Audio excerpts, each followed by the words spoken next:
На денешен ден, освен локални избори, требаше да се одржи референдум против мигрантите. Арно, ама тоа не се случи. Сепак на оваа тема екипата на вчерашни подготви историја. Мигрантска приказна со среќен крај.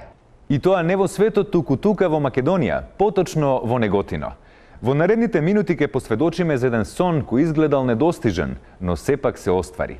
Спремете и марамчиња, може да ви капне по некоја солза. Се наоѓаме пред домот на Рашид Алтаири, момче кое што е сириско и кое што за свој дом го одбра Неготина. Не заинтересира неговата приказна и дојдовме да ја чуеме.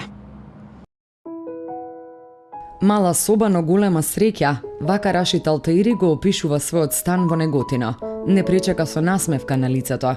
Она што цел живот го сонував конечно се оствари, ни вели тој додека ни го покажува станот. Рашид од секогаш сакаше у Неготино да живее.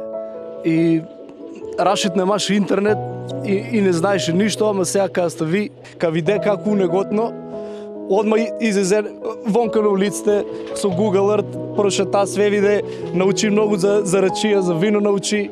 А те фаќа носталгија за дома? Секако дека не. Тука ми е Рашита од пустинско село, дека што нема вода. Ами у Неготино преку целата година нема вода.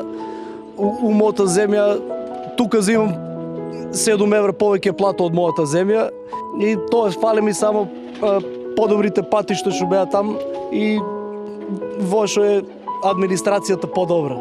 За Рашид во суперлативи зборуваат и неговите соседи кои велат дека е мирно и трудолюбиво момче кое не прави проблеми. На почетокот кога дојде и не можеме да се разбериме нешто со раце, вау, инглиш, нешто, ама сега кога научи неготински, бива Джо наше дете, Джо тука да е роден. Па налој се тоа да видиш како работе. Ние вакви аргати да имаме Европа, ќе не баре да одеме не тука да ги молиме. Така ли е бе? Така е. Кај дојде на старто, малце така чудни погледи сака да се сликат со мене. Трчат. И така, ама сега се осеќам како прав неготинчанец да е. Тука бе тоа. Деца, ќе го нагрне да се слика. Сега види го, не можеш да го познаеш. Вакви уште да дојдат, ај живели.